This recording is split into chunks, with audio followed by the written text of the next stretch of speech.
I'm so excited that you've taken time out to tune in to the Ella Johnson Show. I hope that you enjoy the broadcast. I hope you'll laugh. I hope you'll cry. But I hope that you'll be moved by what you hear. Well, my guests are very special to me, and so are you. So I want you to sit back, enjoy the show, and we'll see you at the end of the broadcast.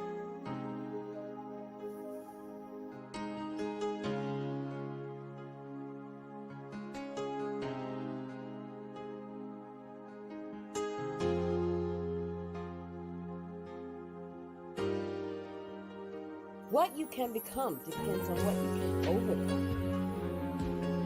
Yes, I'm so excited about my children's book that's coming out, and I'm looking for some mahogany kids.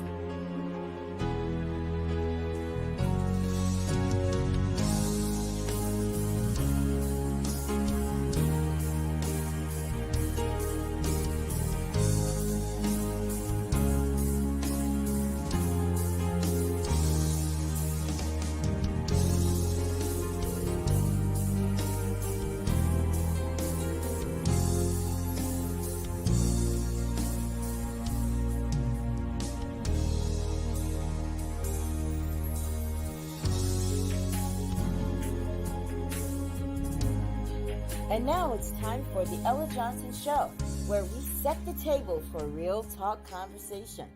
Stay tuned.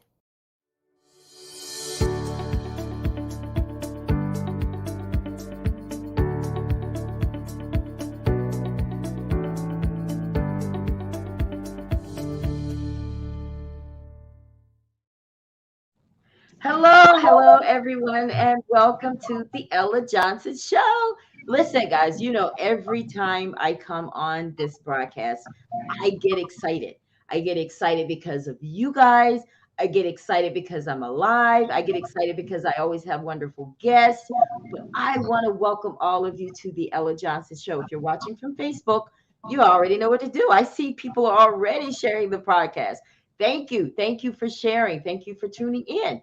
If you are watching from YouTube, I appreciate you as always. Thank you to those of you who have subscribed. But if you are watching by YouTube tonight, do me a favor. Since you're already there, just subscribe to the channel. I mean, you're already there, right?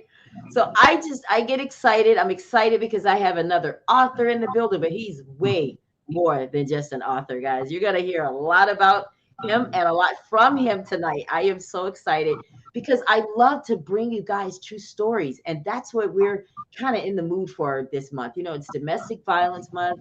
It's Breast Cancer Awareness. So a lot of different people are wanting to tell their stories. And, I welcome that here. Well, we have another one tonight. But let me talk to you guys a little bit about what's going on in my world. Now, I know that a lot of you are aware of my children's book. You hear about it every time I come on the air because I'm excited. But my children's book is exciting to me because it's going to teach young people good things and teach good moral, and it's going to have a meaning to the story. And this handsome man that's with me tonight is doing a lot of some of those same things. And I told you, Sheldon, that you would understand why I wanted to show your video. I have to show you guys a scene out of my book. Now, my book is not published yet. It's coming out Christmas, but this is one of the pages from my book. This is the first time of me showing this one tonight, and it's because of Sheldon that I'm actually showing this one. But you see, that's a homeless man that's getting food out of the garbage, and the young people are looking on because these are the kind of things that we want to teach our children, that they matter too. And sometimes, we leave it up to the world to teach them. They see them on the street, and who just depends on whomever's in the car is how they see them. Well, I think it's important for people who have a platform and people who have the resources to be able to tell them and get them started young, knowing, yes, in your life, you're going to run across homeless people. And here's how you need to feel about them. And here's how you should treat them because they're people too. So I knew you would like that one, Sheldon, because that is something that you do a lot of, and we're going to show a video a little bit later on with him doing just that. But like I said, guys, you want to tune in. I want every single one of you to go ahead and like the broadcast, share the broadcast. I want you to ask questions because Sheldon has a story. So along the way, He's going to say some things, and you might want to pick his brain a little bit. But let's talk about this man who is with us tonight. He's out of Texas. Listen, let me tell you, everybody from Texas is ending up on the Ella Johnson Show, thinking I might need to move to Texas, right? Yeah. But anyway, he's out of Houston, Texas. He's the author of Whatever It Takes. I love the title of your book. I absolutely love that because we say that a lot, right? Sheldon, we say that a lot. But a lot of times people don't know what it really means until you are pushed to that. And he's going to talk about that and his book tonight. But he's the author of Whatever It Takes. He has a podcast titled Whatever It Takes. He's the Whatever It Takes brand. I mean, and that's why we titled the show Whatever It Takes, the Sheldon Theragood story, because that's what this is all about tonight. He's an humanitarian. He's the president and CEO of Theragood Deeds. I love that title. I love that. Theragood Deeds. Y'all get it? Y'all get it. I know you do. I love it. That's a nonprofit. He's also an HBD police officer. HPD police officer, right? Police officer. Okay. So I'm just saying, if you want it, just don't show yourself tonight. And just not tonight. You know, I've never had a police officer over here, so y'all got to be good tonight, right?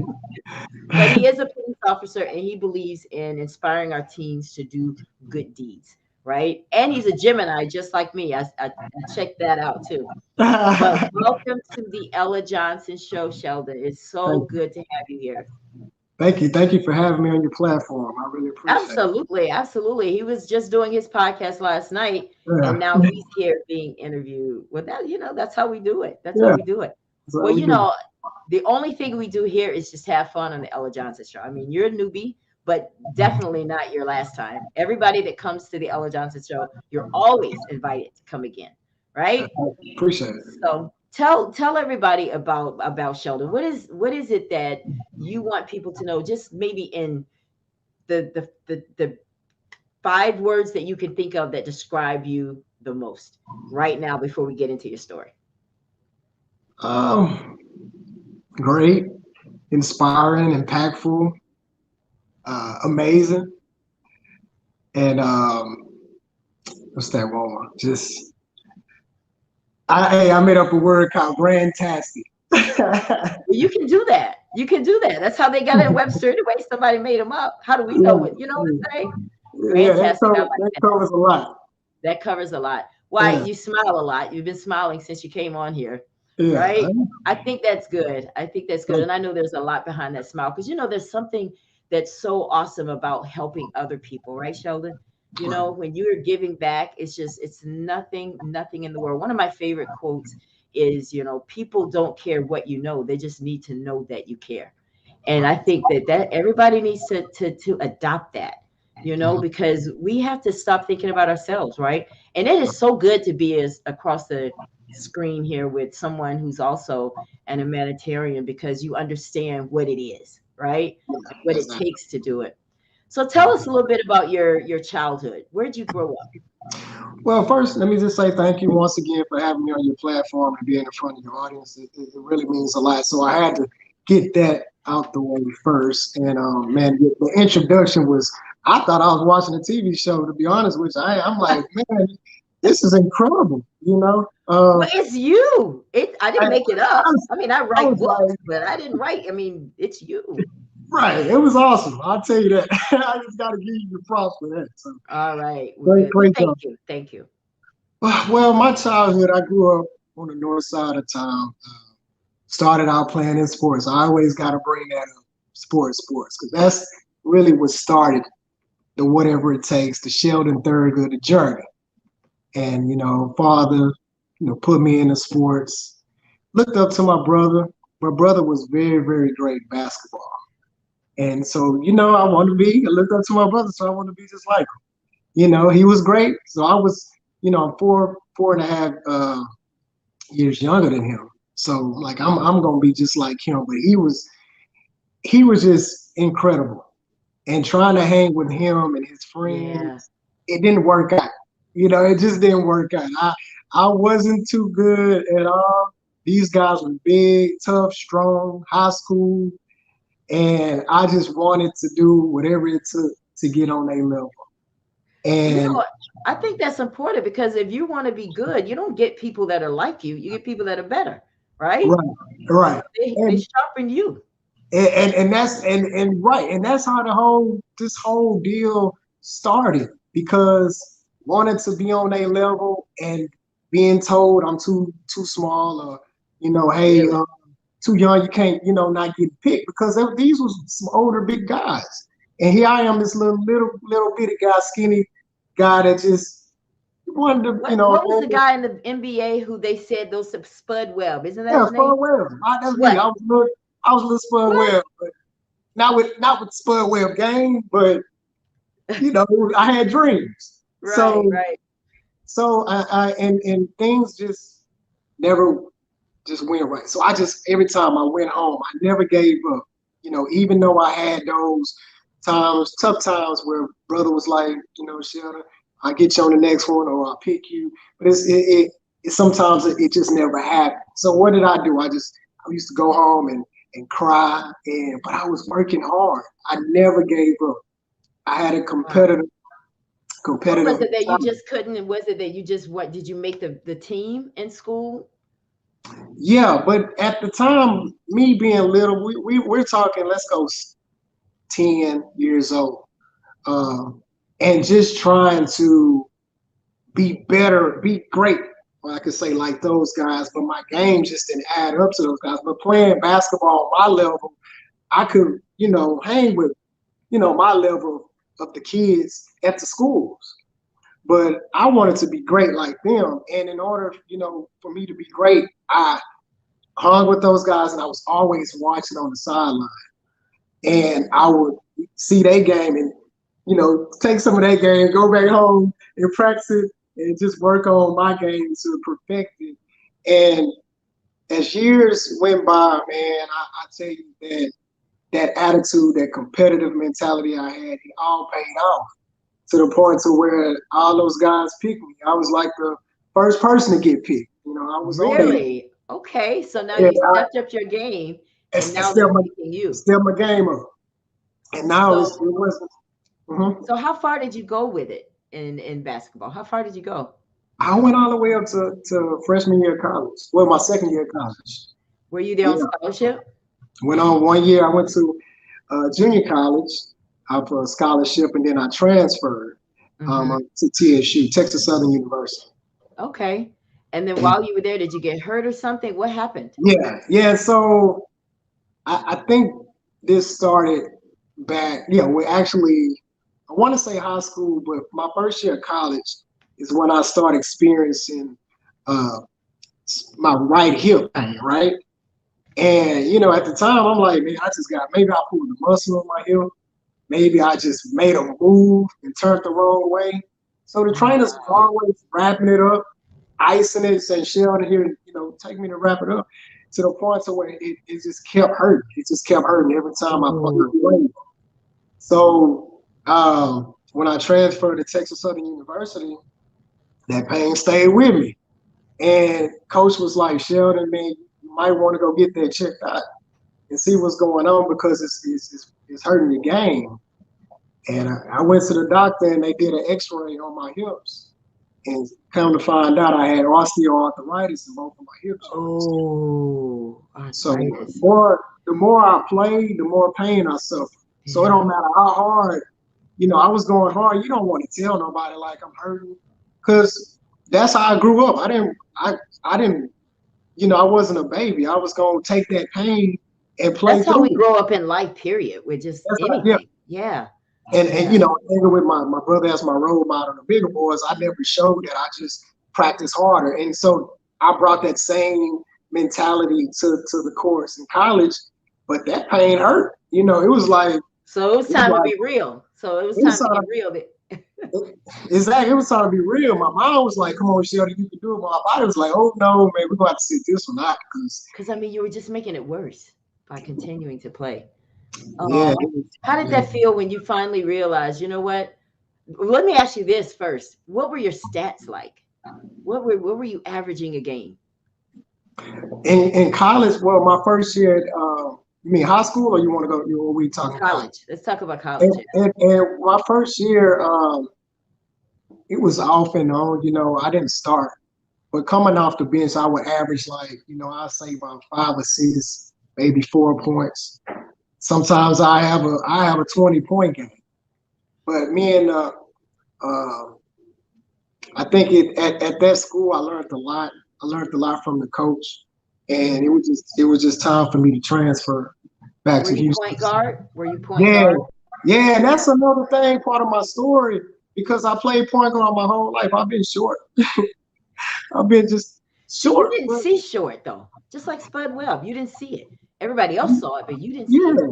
yeah, Yeah. but it's great because that's another impactful deal with my story, because the position I played my whole life, and I, Right. I can add that on to a little message later on with that. Just remind me about that one. So So now that you realize, okay, I'm not going to be able to play basketball, what was your first thought at that time? Did you ever feel sorry for yourself and get sad? Did you ever go through those emotions? yeah, I went through a depression stage. Really? Being a little kid, you tell your family, your mom that you're gonna buy a house, you're gonna make it to the NBA. Yeah. You don't do it, that hit home. And you played on TV, you McDonald's All American nominee, you've been on the with cameramen, coming to neighborhood, they recording you. I mean, you were just great. You was ranked in the state, in the city, playing against NBA people out of town, traveling. I can keep going. Played on TV a couple of times until and you thinking, oh man, it's on. Yeah, it's Oh, on. That's what I'm thinking right now. Like, hey, wow. I'm about to make it. So you were really on your way. Had you been talking to different people about the possibilities of going pro At where it was more overseas, playing overseas? overseas. Yeah, it was more Okay. playing overseas. After college, of course, you want to go to that 4 year college that you're dreaming about. But my 4 year plans, when I didn't pass the SAT, kind of messed it up because I had to go to junior college. So you go to Okay. junior college, you have to start all over. So I had like Big 12 schools right out of high school that wanted me, but all I had to do was pass the test. And Ah. Did you not want to get a tutor? Was that I had available? I had some help, but it, it seemed like I wasn't just focused. It felt like I was. Yeah, Felt that like I happens. Yeah, That yeah. I happens. felt like I had it to where I was going, confident to make the score. But I took two. I took the SAT and the ACT, and Those things are not, we see it differently than what it's just, I don't think we're properly prepared for those tests, to be honest with you. yeah. So, but anyway, so now you're in a depressed stage. Did you get any help? Did you talk to somebody when you were depressed? So at that time, that's back in 2001, right? So depression is not. It wasn't. We wasn't thinking like We a didn't mental. know that's what it was called, right? Right, right. We just thinking I'm mad. I'm going through it. And I'm gonna have to get over this. I'm gonna have to figure out, that Yeah. that type of thing. I'm gonna get over because I've been through, situations. But this was tough. This was tough. Talking to, friends, um, and just telling myself I still have to graduate. I can't drop out of school. I can still make my mom proud by getting a degree, That's you right. know, and showing, she's still proud of that, saying, show tell her friends that my son got a degree, he graduated from school. So that still felt like NBA to me, just to graduate.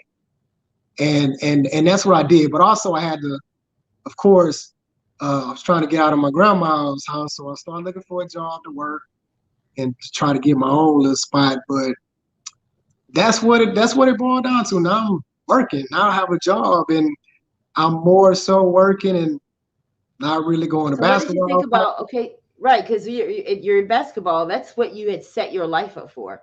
Yeah, So how did you get into this mindset that okay, it's not going to be basketball. It's going to have to be what was that thing? yeah. I mean, I know that. I still have a life. I still have to figure out a way to still Right. succeed in life.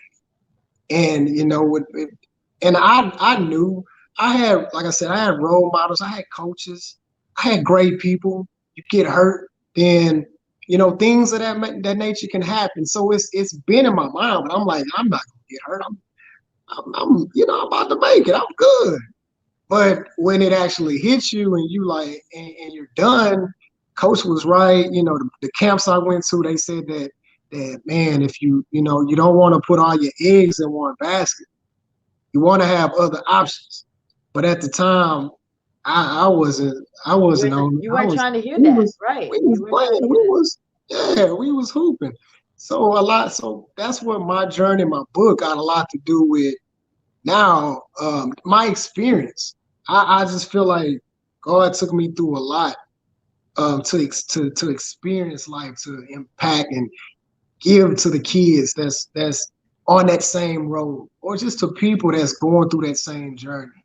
So So you as a can, young man, what kinds of things did you experience? Because we all have different experiences, men, women, girls, boys, we all have different experiences. What kinds of things that you go through that you look back on now and you say, you know what? That was hell then, but I'm glad I went through it because I'm a better man today. What were some of those things for you? well, I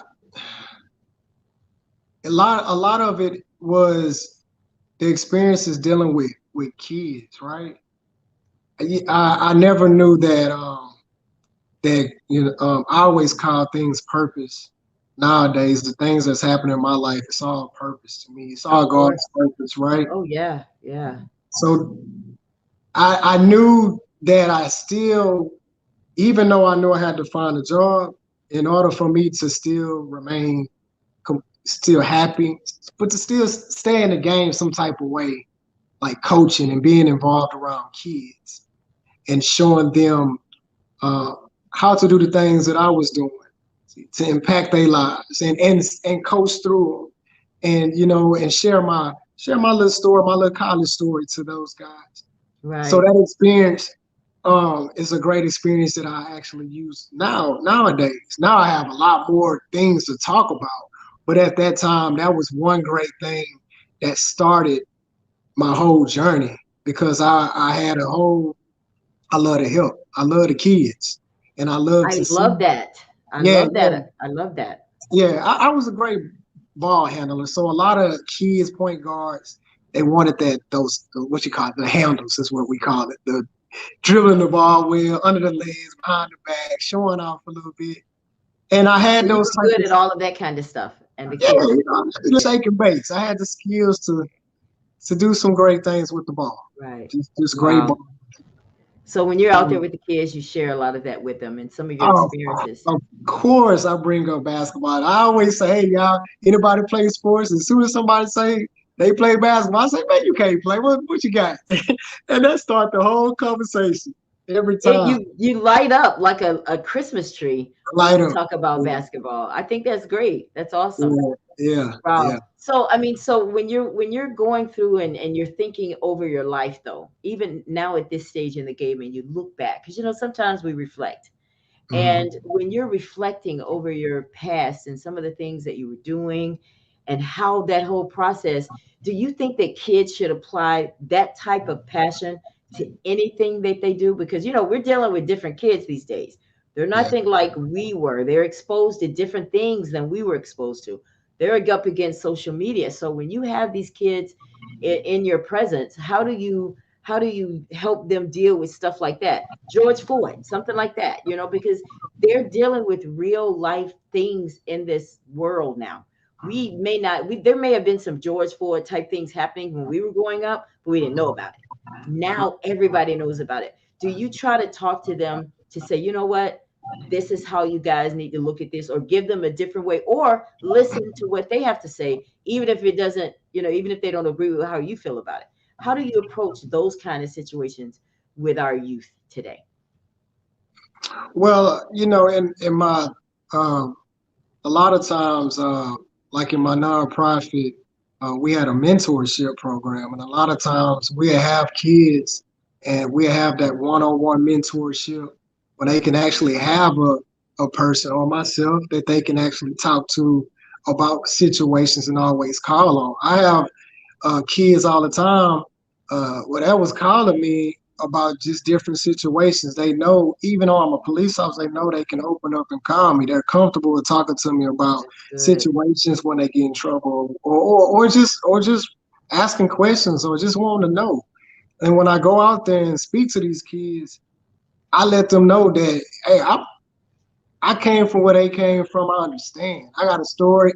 I know you guys got a story. I let them vent. I let them be comfortable. We have fun, and because I want them to know that they're very important.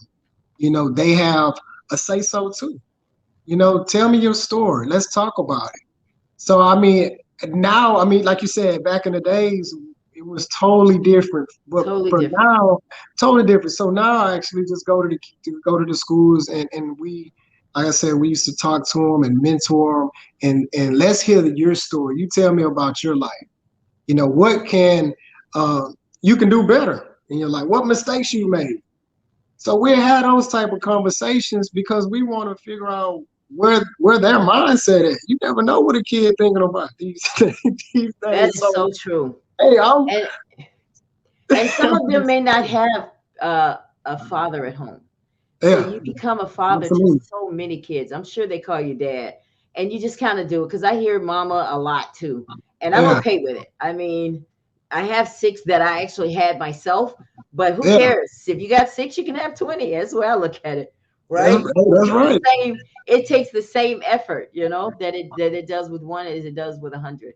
So I Absolutely. applaud you for your efforts and everything that you're doing. So what do you credit? Where do you get this motivation from to be this type of man, other than basketball? I know basketball kind of Yeah. pulled you in, but what people in your life would you say have helped you be this man? My grandparents, man, I always got to shout out my grandmother.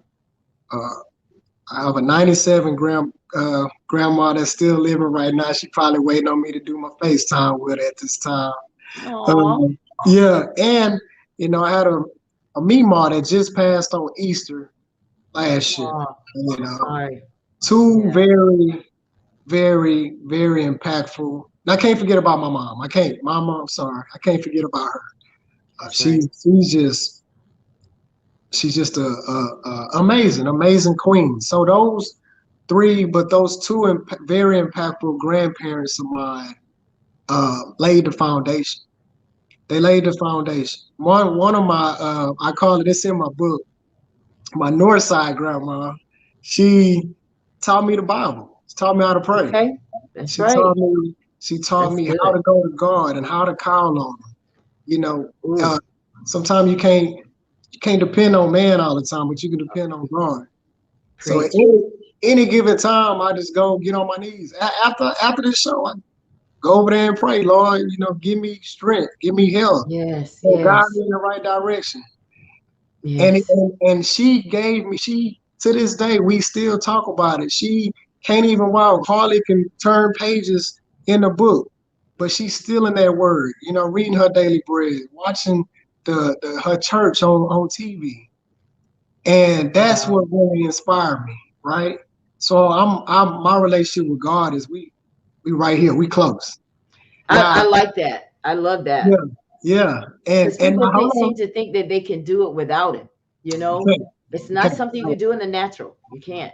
You can't. I wouldn't have made it this far. I wouldn't. My mind, my mental state. I mean, oh man, I can keep going. So you know, God is awesome. Now I have my Mimo. I can't forget about Mimo. My Southside grandma, Third Ward Hard. You know, hey, she was a caterer for Okay. churches. She had her own catering business. She was the queen, the mother of the community, cook for the Ooh, family, ooh.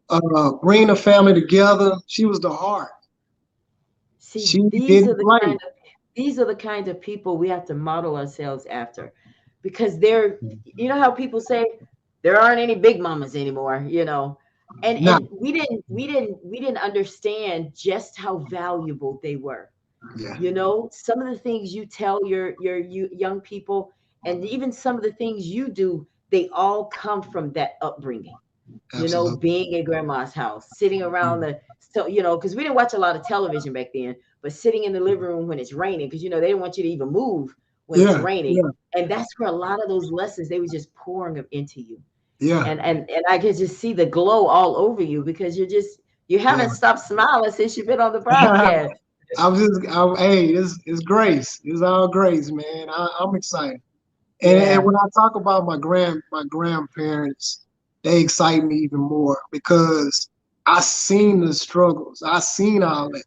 I seen my Mima. She was in the. She don't even hardly sleep. She would wake up 4 o'clock in the morning, one eye open, one eye closed, going to cooking, going to shop, make sure her food was ready and well done for her orders. She even I was sneaking in the house one time. She like, "Boo, boo, that's you." Late at night, I'm like, Mima. She be snoring and then she wake right up. Oh yeah, Like they didn't sleep. They could hear everything.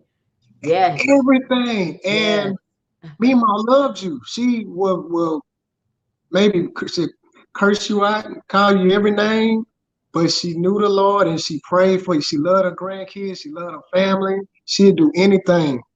And that's where a lot of my in my book I spoke about them heavily, Oh, heavily. you can't Two be this man and not bring them No, up. Absolutely. you can't, man. Yeah. Those two powerful. I had the best of both worlds. I had both, and so that's really what impacted my life to become the man I am today. Wow. Now, we all have those moments. I'm going to ask you, William, there's three different things I'm going to ask you. All right. Mhm. You have that turnaround moment, that moment where you say, you know what? I have to go a different direction. This isn't working. Now, you may have already, described it for us when you were in college, but is there another moment where you were like, you know what? I thought this was the right way, but I'm going to have to turn around. What was your turnaround moment? Well, mine was. It's kind of my journey was really it was kind of I guess you can say it was off because after basketball I knew I had to find a job. I knew I had to work. Yeah, it got And real.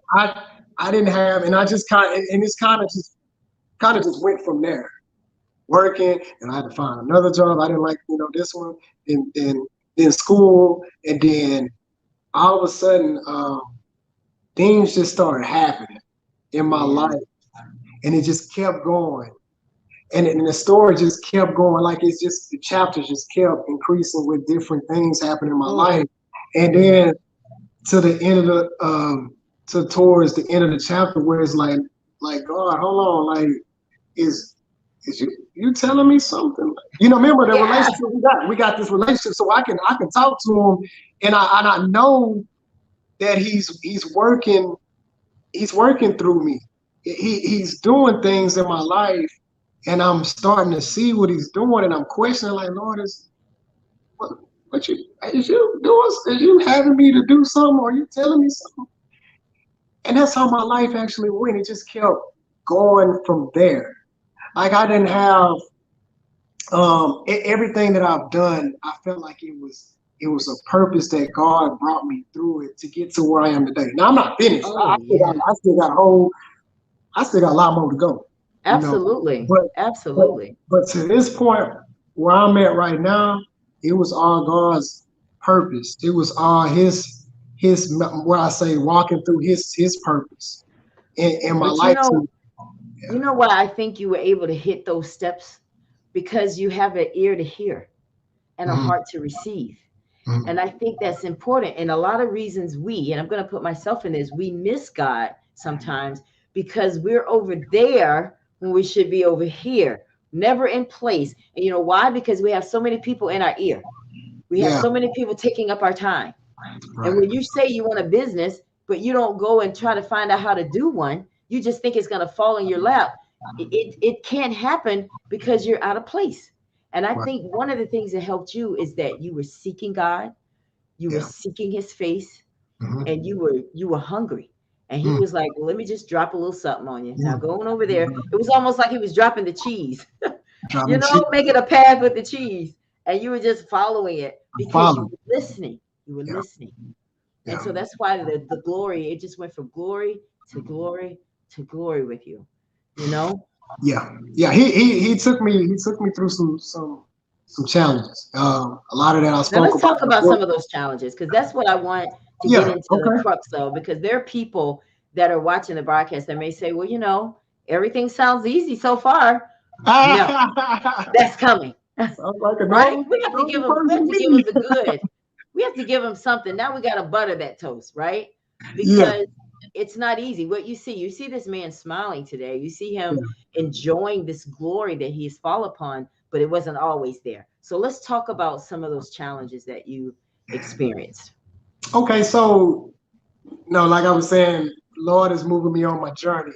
At this time, I'm not knowing nothing. I'm looking for a job, and I found one at the Harris County Juvenile Detention Center. Right. Oh, Yeah. Yeah. So that's how we started. So, of course, I'm thinking like, man, I got a great job and got some benefits. Okay, I'm no more top flight security of the world. I don't have to worry about, I was in my little cart and my other job. I used to drive the little cart and with the flashlight cop and all that. So I have a great job.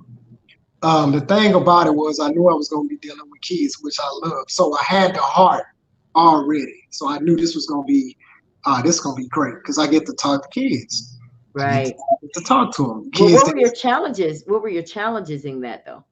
So the challenge in there, I at the time was that so when I first started working there, of course, you're looking in the jail and you're seeing their rooms, you're seeing the inside of the building, the pod, and you're seeing that they sleep right here next to their toilet and things of that matter. So you're like, man, these kids got to go on these rooms, right? So a couple of years, I wasn't really I was doing my working normal, right? Just working, talking to the kids. But till that one time that I was like, man, something got to happen because some of these kids keep coming right back. So I always mentor the kids until that one kid that I had really, really made a difference in his life. And I felt so much good because he was about to get released. And when he did get released, he got killed, right? When he went out on the streets, he was still caught up in the gang. That's when things really, really hit my mental because you put so much into a kid and you just see he listened to everything you were saying. Every day he looked for your shift. When Tika would come in 3 o'clock, so they waiting on your shift for you to come in Yeah, to be ready to just let it out and talk right. to you about everything that's about to go on, all the great stuff. That was my challenge. Mm, Seeing kids that will actually get released and things like that happen, they get back in their environment. And that, with the gangs or whatever environment, if they was, in there for robbery, now they're going back out there robbery, coming back in. yeah, And just trying to keep those guys always focused on writing goals, yeah, doing great things when you get out in the free. right. And so when that happened, uh, I think at the time, I think years went by and it was time for me. I was, back to praying again, like, Lord, I need, I want to go do something bigger. I want to impact. I want to do some great things because I'm learning so much about these kids in here. I want to do something great. So keep them from coming back. Yes, Keep them from yes. coming back 2 or 3 times, even one time. If it's something that I can do to help prevent some of these kids from coming in here, please, Lord, and I'm praying. And so HPD came to mind, and some people had told me how about working for the department. This was, kind of on and how life just went on. And then I applied, and long story short, I got hired. So So let's talk about that. He's yeah, HPD, everybody. That means he works for the Houston Police yeah, Department. What's your title there? Are you out on the beat? Are you in the yeah, office? yeah. My title is the Homeless Outreach Team Unit. Okay. Okay. Yeah. So So You Yeah, landed it right, and it's like, when I first heard your story, I thought about police department. He's giving tickets, he's doing this, and looking yeah, for the bad guys. I yeah, didn't even I didn't know realize they had that type of unit yeah. in Houston. That's incredible. Tell me a little about that See, unit. What do you guys do? see, and that's how you will see how my purpose, everything that God had planned Lines up for with me your is. purpose. Yes, it does. Yeah, yeah. So I'm telling you, it's that that's cheese, that's man. that's Just why follow the cheese. politics. That's why I get so excited about it. Man, man, people will tell you I be so excited. I can tell. Man, so okay, where I'm at. So police. Remember, the reason why I became an officer is because I wanted to make a difference. That's To right. now, being a cop, you can actually be out there in the streets with the kids. Why they about to get arrested? You can talk to them. You motivate them. You can tell them before they make a bad choice, a decision, Right. and Right. on something, a crime or whatever. You right there with them. So I thought that was best. I mean, you be out there with, you can talk to them. You have this authority. Now you can utilize your uniform to impact so many kids. Right. I thought that was great. I'm like, God, that's a great idea. Appreciate it. Like, Yeah, right. I'm like, so all right, my second year, remember I had a first kid, right, in juvenile. So my Right. second year as a police officer, I was on the beat at this time, and I was headed to a cold one, and they called my numbers. I'm like, oh man. So I had to I had to rush cold one year to get there quick. And the call was a shooting in progress. And when I got there, it was confirmed that a kid got killed, a teenager, and got killed. And out of all the cops, when I had drove up the Ella, out of all the cops that was on that scene, my sergeant, or the sergeant on the scene, I was the only officer he had picked and told me to go to the back, like where the kid was at. And I'm in my mind, I'm like, so I was out of all these people, like you and me go back. But I went. So, you have to secure the scene Was so that the nobody first go back time that there. you've seen was that your first time actually seeing a dead body? Teenager. A Yeah, teenager. dead teenager. That was your Yeah. first time. Yeah. Makes it, So, it's a little different. Ooh. look, so wait, see, that's now we warming up a little, warming up out a little bit. You getting that? So now I'm chosen to go to the back, secure, make sure everything is clear, nobody go back in the backyard. And as I'm walking back there, I'm looking at the debris, all the clothes. You can kind of see what was going on, just a vision. And then right there, you see that teenager, on the ground, and now I'm like, now I lost a kid in juvenile, and now I'm seeing this. Yeah. Uh, I mean, he chose me to go back there to the back to see this. So it's almost like God was telling, saying, Sheldon, I'm showing you these things for a reason. So now Yes. what you gonna do about Yes. it? But at the time, I'm praying and I'm inside. I'm hurt because I'm thinking I'm Superman. Like, Lord, why you couldn't get me here a little earlier so I could save? I could save kids. Like I could have, but that wasn't. Can't question that. That wasn't. It was just at the time I was going through it. I hate to see that, but I saw it. So now the question was to me, Sheldon, what you gonna do about it? And so I took it home and prayed on it, and that's when I started. This when Theragood D started, but before I said I am going to go out, put on social media. I'm a host a real what is called a real talk with you event, right? I said I'm whatever it takes. I'm gonna just go out there in my uniform. I'm gonna secure a spot at a park, and I'm just gonna talk. And whoever come, they come. Hopefully Yes. they come. Uh, and so I can talk to the kids. I'm just gonna talk. I don't no outline, no nothing. I just want to get there and just give them a story, just talk. Yeah. Yeah. And that's How do you approach kids though? What's your strategy when you know that, okay, I got a bunch of kids out here? Do you mhm. try to find out what's trending? Do you find out what gets their attention, or do you just be Sheldon and just say, look, I'm going for broke? And like you said, whoever shows up is who shows up. What's your strategy? Yeah, I mean, at that time, I was using social media to my advantage. That's how I Right. got the kids there. But then you have family.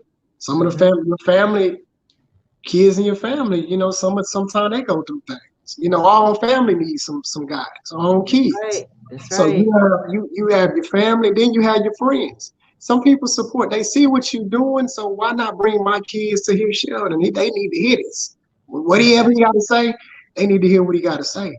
And when I did that, Ella, it was when I tell you I had at least about 30 people, and I of course I did back to school supplies. So at the time it was summer, and so I said you have to have something. I just talk. You got to have something to give away, and that was I did back to school supplies with the kids. All the notepads, and I had charged it on my credit. I ain't had no sponsorships or nothing at the time. So it was tough on me, but I knew that if God was in it, He was gonna make a way regardless. Yes. Listen. You Listen, know, one of the things I wanted to show different ones that I saw on your page of things uh, that you're doing. I loved all of them. Those are all that I listen. I just fell in love with your spirit and your passion for people yeah, because that is exactly how I believe there need to be more people like you in this world. And I wanted to show some of the different activities that you had done. The homeless thing. We're going to show a video in a minute, guys, of Sheldon out there. But I when it's time to give back, I like what you said. You said you didn't have. You used your credit card to do some of this stuff because yeah. people have this misconception that you have to be rich to give back. I want you to clarify that because I already know, but I want you to share that with my audience tonight. When you really want to give, here's what you need to do. Just finish that sentence for me. I mean, if you really want to give, I reached out, and I was the type of person at the time, Isella, that you were like, man, if I ask, I'm scared to ask people, but I knew this was serious. This was an emergency. So it Yes. was like, Sheldon, you got to get out that shell, man. You can't be sitting back, uh, not saying nothing. Closed mouths don't get fed. So I Right. went out on social media. So a lot of people supported me through social media. A lot of people, they saw the vision. They thought that this will work, help. Like a lot of things now we do. Well, of course, now it's been Theragood's been in existence nine years now. So people really see the vision, and every time we do an event, support is just awesome. That's Oh man, awesome. it's That's good. amazing. When we put out something on there, if we need anything, somebody's gonna always put up, and it's because they knowing that they're gonna impact somebody's life. Do you And think so, that COVID coming into our world, do you think that that has something to do with people being more giving now? Because you know how we respond to crisis better than we do just normal life. Do you think that has something to do with it, or you think that people are just going to be people no matter what? But that COVID, yeah, I think COVID may have impacted the way people give now. Do you think so? yeah, I mean, give time for people to really sit back and see what's going on in the world too. Yeah, You see a lot of people that suffering, that's going through a lot that don't have. So while you sitting back here and you might be a CEO of a company, you might not be that. You might be just a person that just have something that what I see these people out here doing going through challenges. I can be there. So I just want to help this person out. COVID, actually, even though it's a bad disease or whatnot, it actually helped for people to kind of sit back and watch and yeah, be still, like we was talking about, and kind of listen yes, to God and yes. just sit back and just take a break. We always doing so much. We Yeah. got to get here, we got to get there, and Well, I so think it got a lot of our attention. I know you and I it were got a talking lot of. before the show I mean, because you had it got COVID just like I did, but you had a mild case of it. But yeah. nonetheless, you had it, so you got a little touch of it, a little taste And, of it. and, Yeah. and you know what, Miss Ella, with that COVID, people was well, Sheldon. I think God was trying to tell you to, telling you, just to, take a break. And I felt it. I was like, you know, you're right. God was, I utilized it as it was my break time. I just need to chill. And I mean, Yeah. that was the best 2 weeks of rest ever. What? I hate to Yes, admit it too, right? Because yeah, you are forced to sit down.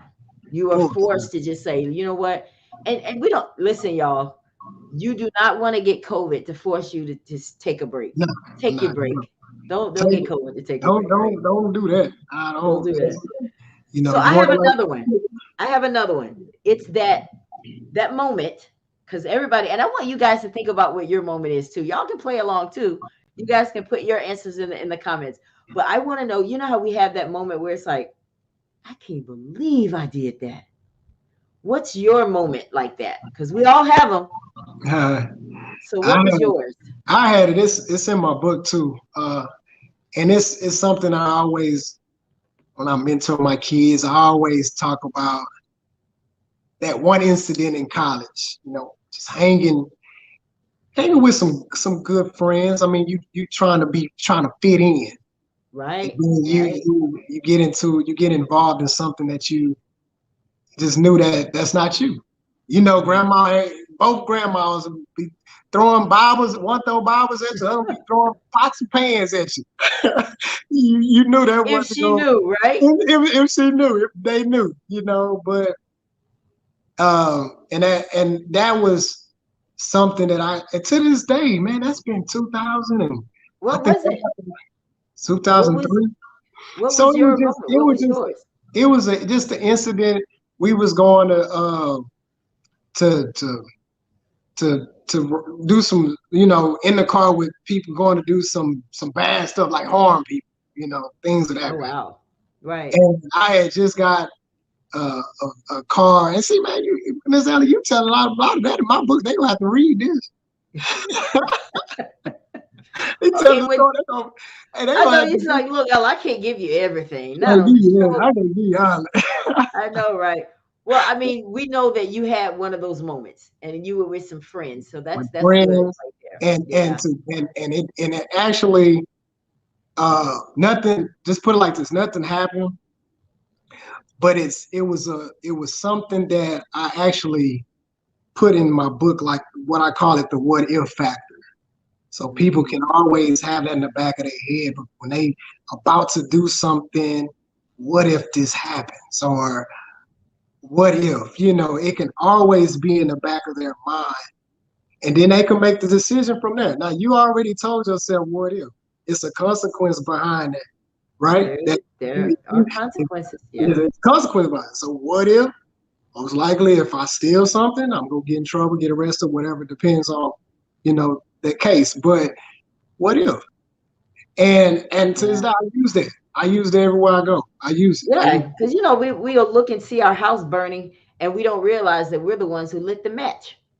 yep. You know, it's You like, right. well, you lit the match. So I mean, that's Yeah. one. Okay, I got one more. I got one more. What was that moment? I got one more. When was that moment when you said, I need to get up, stop whining, and start winning? What was that moment for you? Some of you guys have those moments too. Share them with us. But what was yours, Sheldon? Oh man, you coming with Stop them. Let's see. whining and start winning. Mine, let's see. Well, my moment was with everything just keep going back to my book. Because Of I course. felt like, you know, you reading everybody else's book. But I know I can do it too. I mean, don't just you sit up there and you see other authors, you see these incredible people that incredible people writing books. That don't mean you can write one too. You could be an author as well. You know, and and when I thought of that, so and I said that to myself, prayed about it, and before you know it, just doing a little bit at a time, just writing a little bit at a time. I said, man, just make sure every day or when you can to write a little bit at a time, no matter what. Just keep writing. You think of That's right. something, write. That's And so right. I was challenging myself to, like you said, win. I was gonna win this. I was gonna win this challenge of writing and becoming an author. And before you know it, after 3 years, because it took that, you know, dealing with procrastination, Okay. it, Writer's block, all of it. Yeah, writer's absolutely. block. Yeah. all you distractors in life. Yeah. It took time, but hey, guess what? You won. Did You it. got You got it done. you got it Listen, done. I love that because some people never get out of the whining and they wonder why they're not winning. Well, listen, it is not easy. I really want to, because you and I are both authors and we both know what it's like, what it is, if you will.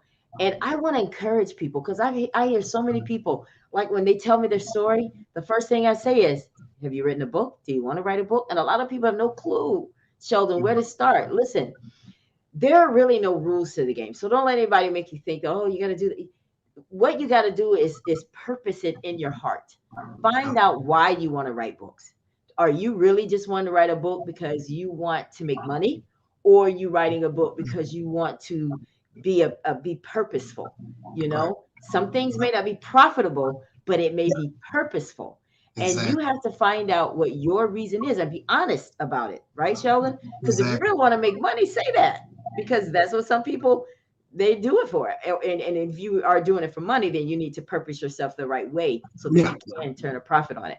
But when it's time to write your story, what I like to encourage people to do is right now, if you're going through something and you know that it's just too much and somebody just needs to hear about it, go get a dollar journal from the dollar store, get you a good pen that's going to last a while. You might have to get a pack Mhm. pens.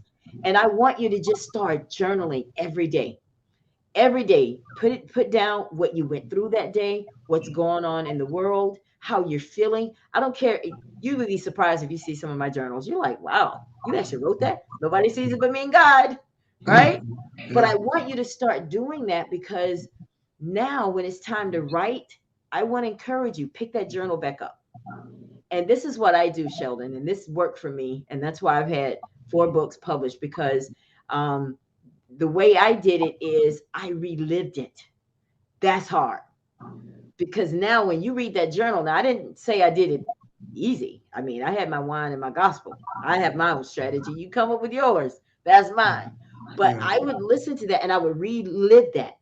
And I would sit there and I would be reading the journals and I'd be crying, mad, walk around a little bit, and then I would pull out my laptop and type. Yeah. Because now when you read my story, you're going to feel what I felt, because Yeah. I wrote the book Exactly. when I was feeling it. Exactly. Exactly. Right? Right. Right? So I just want to encourage you guys. Don't say, well, I don't have the skills to write. Of course you do. Of Everybody course do. you do. Everybody does. It, I, don't skills. ever think there's English. anything you can't do, right, Sheldon? It's hey, whatever it takes, man. You know. Whatever it takes. Look at that. Listen, I want you to hashtag whatever it takes. You guys, I know I saw in one of yours, you put like whatever it Yeah. takes. But Yeah. I'm just Yeah. so proud. I did whatever. But Yeah. whatever, I say Whatever. whatever, but I write whatever, Yeah. right? But Yeah. whatever That's it what I takes. told people. What? I told What? people. I said that's what we say. We say whatever. Whatever. We Whatever. don't. We forget half the syllables in it. Yeah, we do. We Yeah. just whatever. Because you know Yeah. what? It is whatever. It is, you have to find a way in your own life. You got to dig deep sometimes. Don't wait for somebody to give. I have this saying, and it's SWSWSW. Some will, some won't. So what? Yeah. Right? You have to adopt that. You really do. Because you ever want to do anything in life, you're going to have to learn how to just let that stuff go. But Sheldon, listen, I have a surprise for you tonight. Yeah. Okay. Is what I do. It's Okay. just what I do. You know what? But before we do that, before your surprise comes, I want to take this moment, because guys, I have to learn how to sit here in front of this camera and work this thing here too. So y'all just bear with me. You just say something nice, Sheldon, while I figure this out real quick. Yeah. So never say you can't. Never doubt yourself. Believe in yourself.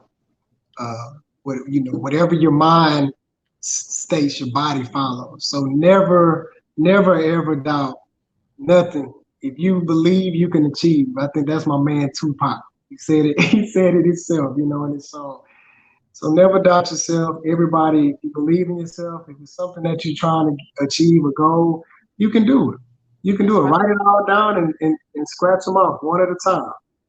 And, All and right, guys. Well, I have the video up ready to go. Theragood deeds right here. All right. Video. Mm, There's a light at the end of the tunnel. mm, Keep your eyes on the road ahead. But if you're feeling lost in the night, it's okay to cry. Just as long as you hold your head. Cause we're on our way to better. Better's ahead. Better's ahead. It gets worse before it gets better. But better's ahead. Better's ahead. Better days are coming. Better days are coming. Better days, better days. Better days are coming. Mm. Hey, look at the shirt though. Give it up to God. It's all about God, man. We're out here because God wants us out here. This is where Jesus is right now. He's here right now with us, taking us through this, helping us through this. So that's just perfect timing, man. It's all time. Doing great things in the community, and these guys was able to bring us pancakes. You know what I'm saying? Pancakes and not syrup for homeless friends out here. So we thank God for these guys to come out here and bless the homeless. Good morning, good morning. We appreciate being involved and thank you for inviting us to be a part of it because this is what it's all about. It's about this. It's okay to cry, just as long as you hold your head. Cause we're on our way to better. Better's ahead. Better's ahead. It gets worse before it gets better. Better's ahead. Better's ahead. Better days are coming. Better days are coming. yeah. Oh, wow. Yeah. Yeah. So let me remove that. Yeah. Okay, so we're Yeah. back. Wow, how does that feel when you see that? I love the Oh, song, first of man, all. that was perfect. That hey, Oh, those my homeless friends out there on the streets. I call them my friends. I call them my family. So when they see me out of uniform, oh, I was Tingle, they gonna Tingle. They run over there. And it's an exciting feeling, man. To I come back like that what you said on your shirt. One good deed at a time. one good deal at That's a where we time. all got to start, guys. Yeah, One good deed at a time. Because you know what? When we put all of our resources together, listen, I was talking to my cousin the other day, and we were talking about how things were back in the day. We always had these conversations, but nobody wants to bring that day back, right? And I like it because back then, if one person was hurting, we were all hurting. If yeah, one person was hungry, we were all hungry because we met the need. We didn't worry about who got more than the other person. We didn't talk about who did what. If you showed up to the wedding and you didn't have anything to bring, you still got to eat. Nowadays, we get on Facebook and social media and gossip about the person. Look at her. She's showing up and ain't brought nothing. Maybe she didn't have anything to bring. Maybe she came because she's hungry. Who cares? You know, and we got to get back to that, or we're going to lose everything that we started with the cornerstone of life was the church back at one time, and that's where we all learned all the stuff that we learned. Let's get back to that. You ready for your surprises? let's go. I'm ready. He's like, Thanks well, for what you calling. got? Bring it on. Let's go. Well, what I'm gonna give you a hint. All right, because you know that's just kind of how I roll. I'm gonna give Okay. you one little hint, and I'm gonna see if you can figure out one of the people that's gonna be on here. You get 5 seconds. Five, four, three, Oh, two, one. okay. Is it the baby? Time's up. Time's up. Oh, All right. Well, I'm gonna give you the first one. Here's the first one.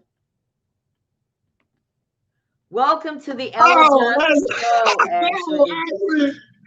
Come on. Oh, Hi, Sheldon. how you find her? Huh? That's what we do. What? Ash, that was her baby. Yes. Yes, you were like, wait a minute, whose baby is that? Is this I how didn't to give be you like enough a time to look either. I didn't give you enough time to look either. Right? Look at Ashley. Yeah, but Ashley, I want to welcome you to the broadcast. I know that you just had a new baby. I think the baby's about to be a year old. You're two? She's almost two. She's almost two. Yeah. Almost 2 years old, and you're a licensed social worker, and she's doing good things too, guys. This is what happens because Theragood does good deeds. He can't help but meet people that are doing the same things. She's awesome. So we want to thank you, Ashley, for Yeah, everything that you bring to the table, Mama. yeah, thank you. I'm excited for you. Let's celebrate you tonight. Yeah, yeah, celebrate her. Yeah, Yes. yeah, yeah. Yes. Look at it. All of you guys, I need to come to Texas because y'all haven't stopped smiling. Oh man, hey, Right? the spirit, Doing the joy. something down there. I love your spirit. I love it. Yeah. Welcome. Welcome. Thank you. You can ask Sheldon some questions. You're here now. Gosh, put him in the hot seat. Yes. Oh, You can ask him any listen, this is Real Talk TV where you can be on TV and talk real. So you talk real to him right now. Whatever you want to ask. Ashley was my partner for 4 years. Yeah, I know. Mhm. We Tell rode us about together how that every was, day. Ashley. How What was was that? that working with Sheldon? How was it working with Sheldon? It was every day was a complete trip. We were I mean, we dealt with some like very serious things, but like you said, he's always smiling, so you can't help to also smile in his Yeah. presence. It's very contagious. It Yeah. is. It Yeah. really is. Now, is there anything Um, you'd like to say for him or to him? Anything? I mean, I'm just so proud of you. I remember when we first started working together, you had these goals you wanted to achieve, and here you are achieving them. And I don't know, like in the next 5 to 10 years, like, are you gonna be the mayor? I don't know. Something, I mean, big things in your future. Are Thank you you. thinking about being the mayor? I didn't plan on it. I'm just, I'm walking through God's purpose. You're following the cheese, man. You're following the cheese. Telling you. Father, see. Well, I have somebody else too. We Yeah, can't another just stop. person? What? This is the Ella Johnson show. We got spot for as many people as we can up over here. I have one more person for you tonight. You ready? Yeah. Hey, Welcome, Jennifer. hi, Sheldon, friend. What's up? You remember Esmeralda? Yeah, look at her, man. She all grown She's up. so beautiful. Hi, Esmeralda. Yeah. Oh my, she's ready for her close up. She's like Yeah. ready. She's like, get out of the way, Mom. Let's celebrate her.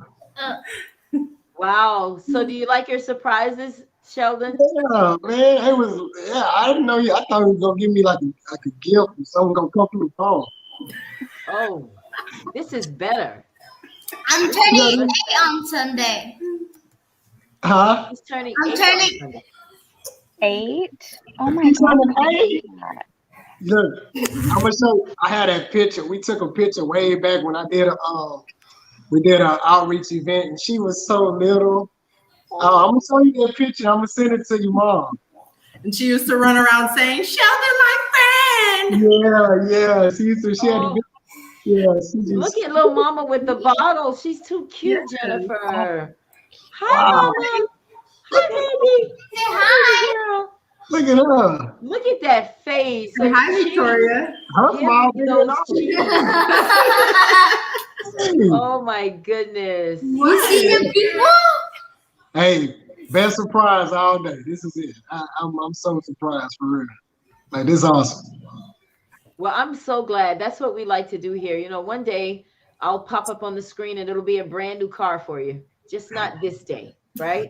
Right? I can't wait for that day, right, Jennifer? Where I say, okay, I want you to close your eyes and then pop up on the screen and there's like a tuition paid. Or something like that. A receipt. Yeah. That's what I'm believing. I don't believe God for small things. Big things, Right. big things. Exactly. College tuition's paid. Houses paid off. right? Because that's what I'm talking about. I'm not trying to buy you any clothes and all that kind of stuff. That stuff depreciates the moment you put it on. But something that's going to last. I want to give away pieces of land one day. Yeah. Yeah. Stuff that really matters and builds our future, right? Absolutely. Well, you guys are here, so y'all get to talk now. Now you guys are hosts to Sheldon. Ask me questions. I know you like to talk, Jennifer, so go ahead. Y'all got it. I talk to you every day. So actually, I have a little dilemma because I kind of plan two things at once. So I can't be cup? Huh? Is that a Chick-fil-A cup? No, it's from the gas station. Oh, okay. Yeah. So actually, I do have a few questions for Sheldon. And I don't know if you guys have touched on this yet, but I think Ashley and Sheldon, they know kind of my circumstances with that, some of the things that I've gone through with my kids, and Sheldon does a lot of programs working with children. But what would you say to? You're muted. You're muted. Okay. Sorry. Yeah. So yeah, what would you say to parents that have children that are struggling with the peer pressure, with the environment, and how they can help their kids? That's a good question. I mean, I always try to, focus on, is it like a third person? So for instance, like, if you need me there for the kid, I'll be there to your babies and talk to them about situations that they're going through. I'm always a person that like to have another ear, somebody else that can kind of go through, listen to them. And actually, you can touch on this too if you want, but to hear all what they have. And I think that's a great impact. Like I was telling you earlier, Miss Ella, about our one-on-one mentor, where we was having that person they can look up to and they can talk to about situations. We had stuff like that happen all the time where they just told stories about their life, right. And impacting them so much to where they was able to bond and they could kind of listen to the adult, and it helps. And it takes time. It takes time because the environment they're around, and then that mentor is not there, but you can always, that person can always text or call at any time. But I mean, what you think on that, Ash? I agree. Yeah. I think, Jennifer, too, is that when we're dealing with our kids, we have to find out, because we're old school. So we have to find out they're dealing with new problems. We were dealing with problems like, do you like me? Yes or no? And he said no, You know how we would send a little note, flip it across the room to the guy, and, and that type of little rejection or stuff. These kids now are dealing with whether to do drugs or not. They're dealing with whether to be gay or not. They're dealing with stuff about whether to run away. Do I want to get involved? I have all this pressure with other kids telling me to do stuff that I know better. Who can I talk to lead me down the right road? And then you have these adults that you send your kids to, and they're raping them. They're doing things to our kids. So we have to really have a watchful eye. We have to have more of a watchful eye these days, because you can't just look after kids. You got to look at the adults that they're around also now. We can't be too careful. Like, we could send our kids to Big Mama's house and go away for the whole weekend. And when you come back Sunday night, everything is going to be all right. Now you need to read up on that person you're leaving them with. You need to find out their credentials. And sometimes even that's not good enough. So I think it's a tougher question to answer, because our children are dealing with so many different things. That's why we write books. That's why we do podcasts. That's why we do shows, so that we can share some of these ideas with one another, because it takes a village, right? Yeah, it takes a village. Sometimes, just like some of my kids, with the kid I'm doing my podcast with, he's always doing stuff or finding, finding something for him to do. Like, he's writing books and he's always getting just something special, just finding stuff to do so he won't get in trouble or so things won't go the wrong way in his life. So just trying to find too, what do they like to do? Is it something that will want them, to do great things out there, and we can push them to that. Maybe Everardo want to draw, so we push them. Let's draw this, and I'll buy 2 or 3 paintings or drawings of Talib, and we'll support that. And I think that's a lot too to deal with support, the support system. And you put that out there, hey, my daughter, she's doing this, we get support, and you gonna get it. And that brings that confidence in her and all them, and knowing that they can do this, and it's tough, it's challenging, I know, and it's not easy, but these are just things that I'm seeing from my mentees that's doing some real nice things out there in the community. So and another thing too, Jennifer, is that we have to, whenever you hear kids that speak a certain way, you have to pay attention to everything.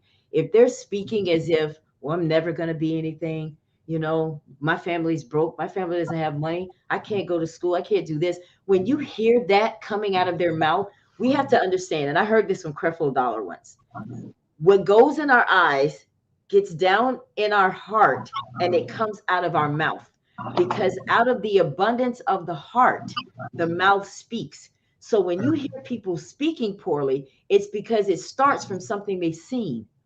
And we have to really monitor the things that are getting in our kids. We have to, social media, TV now, you can't even watch a cartoon without some kind of hint of sex. You can't even watch a commercial. I was watching a commercial the other day about a car being washed, and it's a woman in a bikini. Like, what does that have to do with the car being washed? You know what I'm saying? And our kids see that. So we have to, when we see it, we can't be those kind of parents like some of our parents were. Oh, that's taboo, we don't talk about this. We need to talk about it. Hey, did you see that commercial? What did you think when you saw that? What did you feel? Talk about it, because if you don't, that stuff festers in our children, and we have to find a way. Okay, go ahead with your next question, Jennifer. What else you got? I don't have any more questions, but I just want to say that I'm proud of all of the things that you're doing, Sheldon, and I wish you the best of luck. I'm glad that you were able to come on tonight, and also you too, Ashley. You guys both started out together, and I've been able to see you both grow, and you're both doing really good things, and you're in it because of the passion, and I look forward to seeing how much further you go and where else you go to. Well, Jennifer, I appreciate you for putting this show together, because you introduced me to Sheldon, and you were the one that suggested, hey, Ella, this would be a great thing to surprise him. And you know what's so crazy, Ella? I was gonna shout out at the end, and now you done put on the show. It was all part of the plan, brother. Yes. We had our own separate email going outside of the one that we had, right? The one that me, you, and Jennifer had. Well, me, Jennifer, and Ashley had one too. And they were very excited about coming on tonight to surprise you. It was a surprise. You do so well for people. You just have, people want to come on and surprise you and tell you how great you are. That's awesome. That's really awesome. That means a lot. Wow. Well, I'm out of here, so I will see you all soon. Take care of the babies. And I will talk to y'all later. All right, sounds good, dear. See ya. Bye. Y'all have fun. All right. So there you go, Sheldon. When you have impacted people, it always comes back. It always comes back. And I want to share some things with people that are watching the broadcast too, because you shared your experiences. You shared how you were just so gung-ho for playing basketball. You were like down with it. You were like working hard, working with the guys that were better, and sharpening yourself, and made yourself, you pushed yourself to greatness and excellence. And I don't believe that excellence is an act. It's a habit. And what you did is you took that right on into college. And then you were forced to have to make a decision because now this thing that you love, this thing that you have passion for, you had to give it up. And if you're just tuning into the broadcast, you probably missed the first part. And he had to give it up because he was hurting. He had an illness. And as much as he played, and Sheldon played many years without telling people he was hurt, but he had to face the fact, and he went into a depression. But I want to say to you and anyone else out there who's had this similar story, experience is what you get when you don't get what you want, right? I'm going to say it again because there's some people that are just where Sheldon was, where you're feeling like there's nothing else. Of course there is. Of course there is. If you have passion for it, then God will he'll find that next thing that's best for you. Experience is what you get when you don't get what you want. And Sheldon's was he loves kids, and now his life is revolved around giving back. Tell us about some of the events, charitable events that you do again, Sheldon. Oh man, so we do with our foundation. We do a lot of homeless. As you seen, that one was a breakfast. Every month we was doing events. I just wanted to do an event a month to get the kids to stay busy. Working on giving back to the homeless and learning, not just giving, but learning how to give. No, that was the main thing of our organization is just teaching that, your life can be that way in that situation. Know how to give to people that don't have. Because you might have a friend that might not have, and you will know how to give. You might have something to give to your friend to help him or her out just by giving back. Anything. Just have that because a lot of times our kids we lose focus of having a great heart. Yeah. And we just so mad and we just angry a lot of the times. Because somebody told us that we shouldn't. Somebody's told us you wait till you get yourself together before you try to help other people. That's not necessarily true. Yeah. Exactly. Don't So listen to we that. exactly. Yeah. So a lot of homeless outreach, a lot of nursing home events that we have annually. We have another event. Matter of fact, next week, next Saturday, we have a homeless event that we have great people or different organizations that's going to come out, food trucks, you name it. That's awesome. I name them. So we have, the media block. We have these organizations. I got to put them on blast because they awesome. And Impact Texas, that's really, doing the big deal. And we're joining in. And we have DJ Crown Pleaser and Greedy Boys Food Truck. Wow, sounds like you're bringing the entire community together. Hey, that's I love it. That's what I was telling you about when I love it. we in. It's just great people want to be on board. Yeah. And that's what it's all about. Well, I can assure you, if I were in Texas this weekend, I would definitely be there because I love it myself. And I want to share this with you guys before we get out of here because there are two things I want to share with you guys. This is the first one. This is a part of one of the pages from my book. My book, Love You More. It's a children's story. It's coming out for Christmas. And this is a picture of a man who's homeless and he's digging in the trash. And you see the children looking on because they're out to play and have a good time. But every day this man comes to the park and they're just staring at him. Well, once you get the book, you'll see what happens. But these are the kind of things the images that children need to see and have a mindset behind it.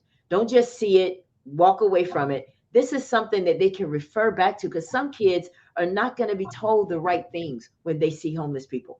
And that's why people mistreat them. That's why people lash at them and kill them and rob them and all kinds of ugly, mean, vile things.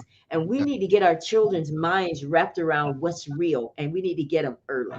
So that's why I did this story to put real images in a children's book about what kids really see. I don't want to do the pie in the sky. We got enough of those. I don't want to be a pie in the sky author. I want to be real with real issues. And homelessness is a real issue. If you don't believe it, go to California, Skid Row, and you'll see. Right? So I want to share with you, Sheldon. I want, if you have someone, and I've brought this to my broadcast before, I want to, in this book, let me just share with you why I'm going to say this, because if you look at this shot right here, this is another page, and you see the young man underneath photo. That's another picture from the book. And that's my nephew, T-Boy. And he is the character that you see up top there. And I'm featuring him in my children's book. And I'm looking, when I said at the beginning of my broadcast, I'm looking for mahogany kids. That's what I mean. I mean that I'm looking for kids that have an impelling story and a compelling story that we can include in the book. And for my nephew, you see the woman next to him, that's my sister. She's the angel in the story. So my first children's book is dedicated to the memory of my sister who passed away, and she's going to be a very big part of this book with the children. But my nephew is featured, and if you look at the shirt he has on, I also created a logo around him. If you look on the outside, you see the two kids, those are my grandkids, the oldest and the next to the oldest. They are the face of Mahogany Kids. But because he's featured in this book, I included him in this logo just for him. And that wasn't all. I also wanted him to come up with his own slogan that he can add to society. And it's called Make Others Better. You may not can see it, but it's called the mob. So we have a mob movement going on. So I wanted to share that with you because if you have a child in your, because you're around kids all the time, and you may have a story that you're like, you think may be good for my brand. If you really, if we can talk about that, there's no charge or there's nothing. It's just something we could talk about, and that child will get the same thing that my nephew did. That will be the next book, and that's what I'm looking for. One, because I want the kids to feel that they were part of something.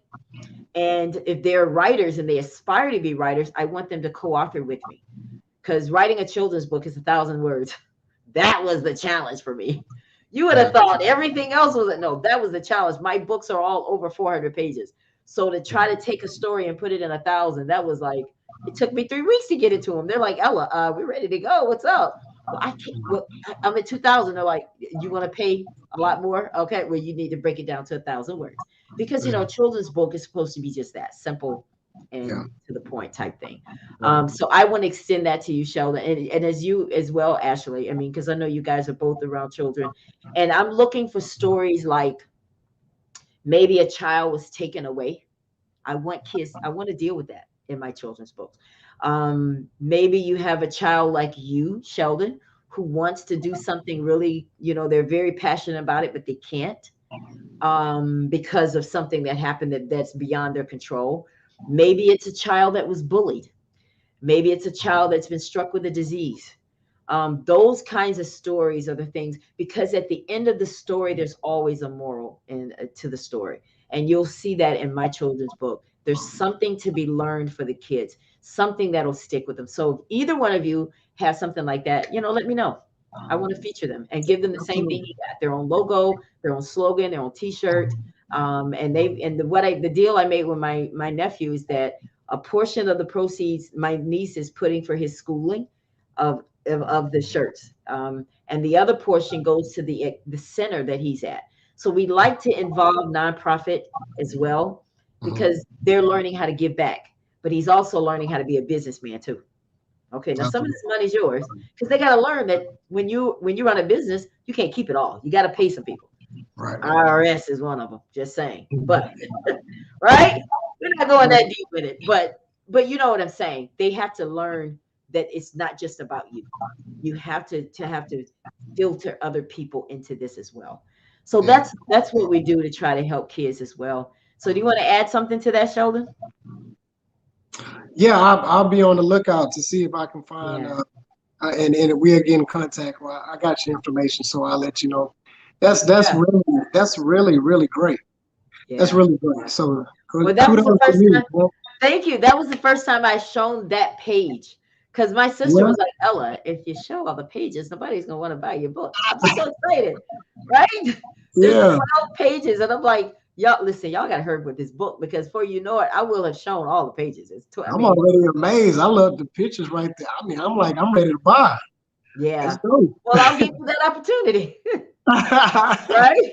I'll let you buy, Okay. Because, we want to do big, I'll be honest with you. Where I was headed with this is I want to eventually do a cartoon series for Mahogany Kids.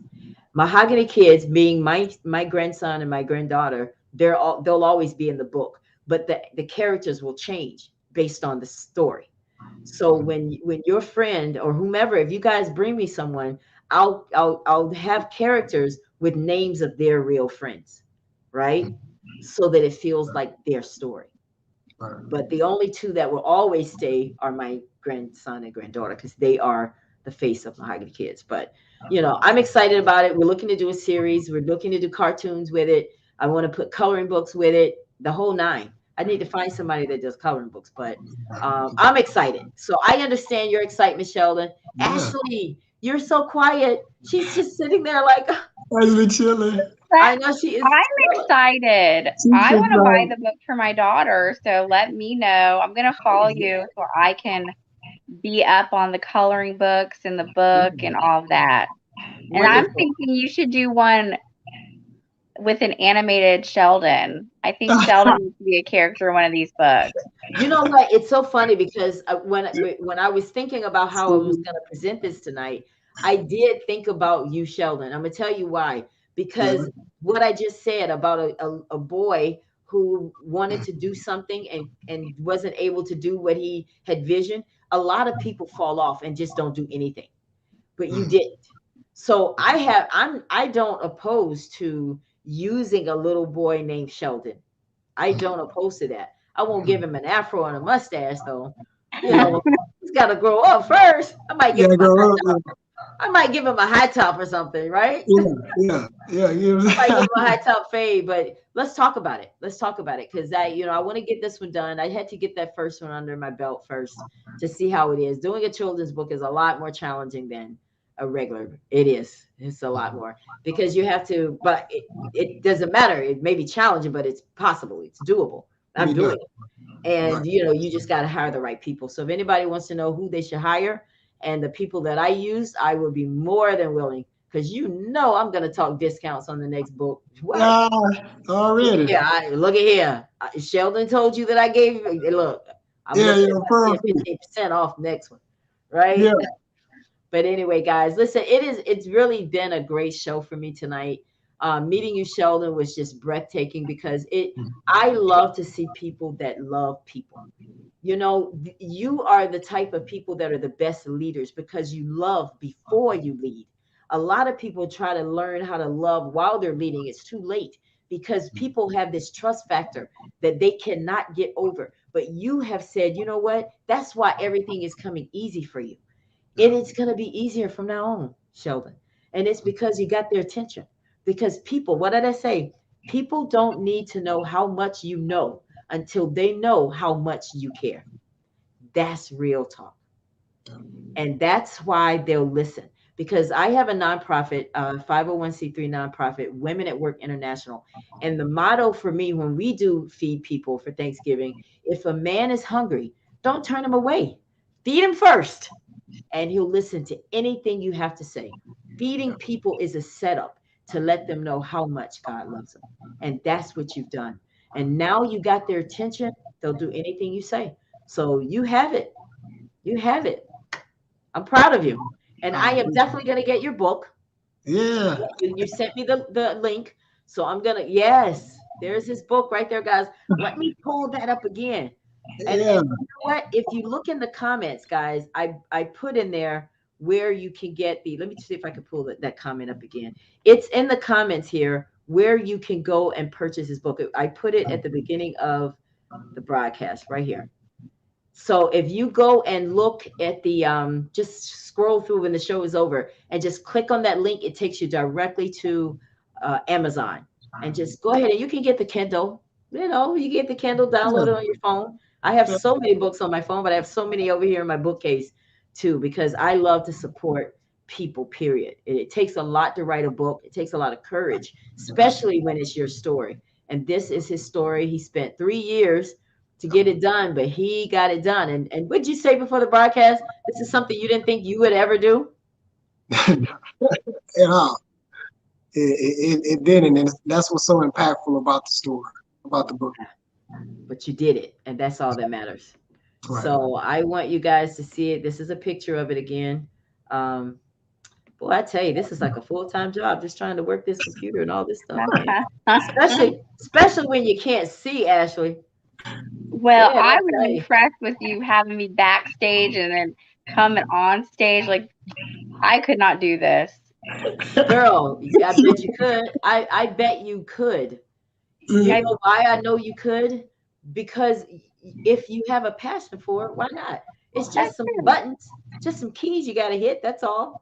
Yeah. So if you want to do it, I mean, if you really want to do it, I will talk to you about it. It's not, I mean, I want to bring you on my show because I'm sure you have a lot to offer as well, Ashley. She And awesome. Ashley awesome. yeah, No, you have a she lot to offer. Because listen, let me tell you why I would love to bring you back because next week I'll be interviewing people that have gone through some stuff. And I know that you guys have counseling in your background. We may need you to come in and just kind of help them through it. Because I didn't realize this. There's a whole bunch of people out here that have issues with CPS, that have had issues with this system. That's something, listen, I don't even know where to begin to tackle that. I can only do my part by bringing them on the show. But this is a thing much bigger than me. And it's an issue because people are fighting to get their children back and they lost them to the man who abused them and is abusing them. And they're wow. caught up in this system. And it's one of those things a lot of people don't like to deal with. I deal with everything on the Ella Johnson show. If you're going through it, I don't mind bringing it on my show because we have to have somewhere that we can go and freely talk and not be judged. There's no judgment here. You guys read my show? Did you guys watch my show last week? Then you'll understand. I see why Ella don't judge people. That's right. Because Yeah. I have a story too. And I have no room to judge anybody because we have all fallen short at some point. Right, guys? Right. Absolutely. Well, we are definitely going to get out of here. Is there anything that you would like to say, Sheldon, before we go? I just want to say again, thank you for allowing me to be on your show, your platform, just in front of your audience. And I hope that the book, if they get the book, that it inspires them and send them on their purpose through their life and their journey. And just thank you. There you go, guys. There it is. Is that you over there to the left? Looks like you got your basketball gear on. And that's you on the cover, too. Yeah, I can That's tell me. that I I can agree. tell. Whatever it takes, walking through God's purpose. That's Is there it. anything else that you would like to say, Miss Ashley, before we go? I just want to say thanks for having me. The world would be a better place if there were more Sheldons in it. Oh, Oh man, Yes. that's gonna it make is. me cry, man. Oh, that's what I'm here for. And I want you to expound on that, Ashley. Why do you say that the world would be a better place I with mean, people like Ed Sheldon? just his cheerfulness, his caring heart. He really wants to help people. Um, he's just a good person. And listen, the reason that's celebrated so much, Sheldon, because those people like you are hard to find. Because now when we're in a time where everybody's scratching for whatever they could get, whatever they, holding on to what they have, it's very seldom that you're going to see people that are just giving back and just continuously doing it with nothing, looking for nothing in return. So thank you.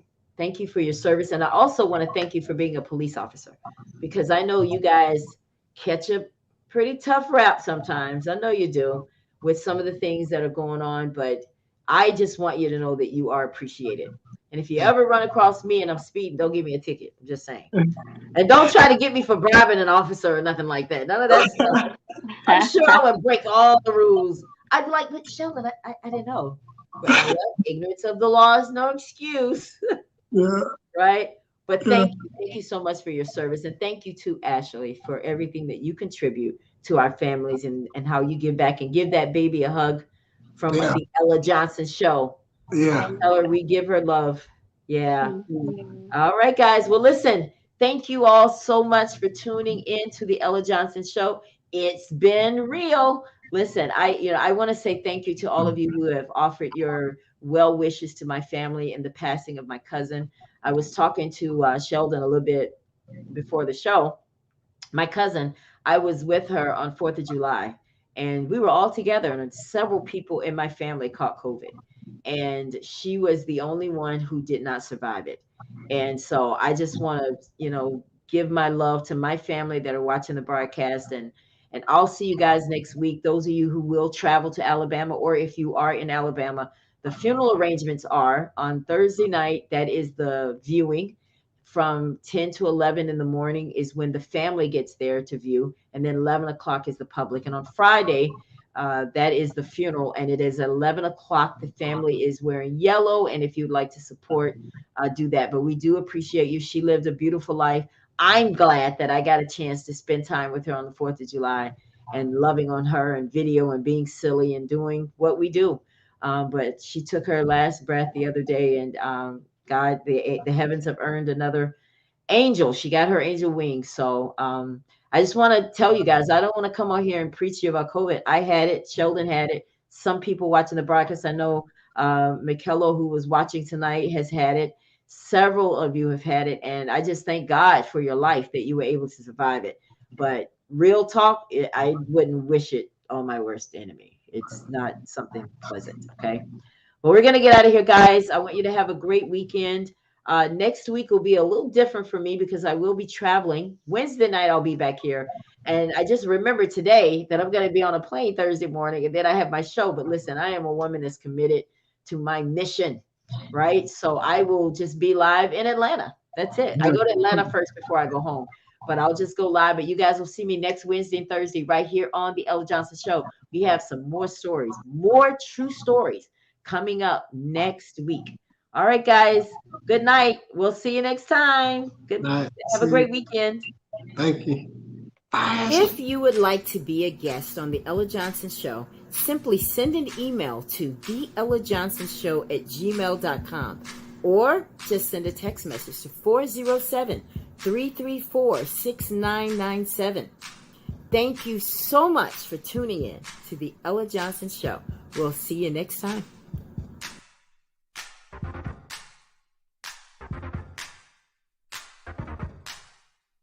Thanks for tuning in to the Ella Johnson Show.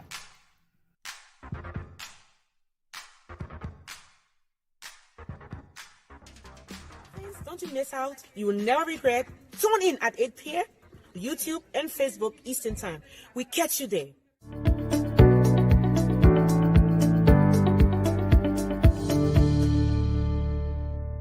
Ella Johnson Show.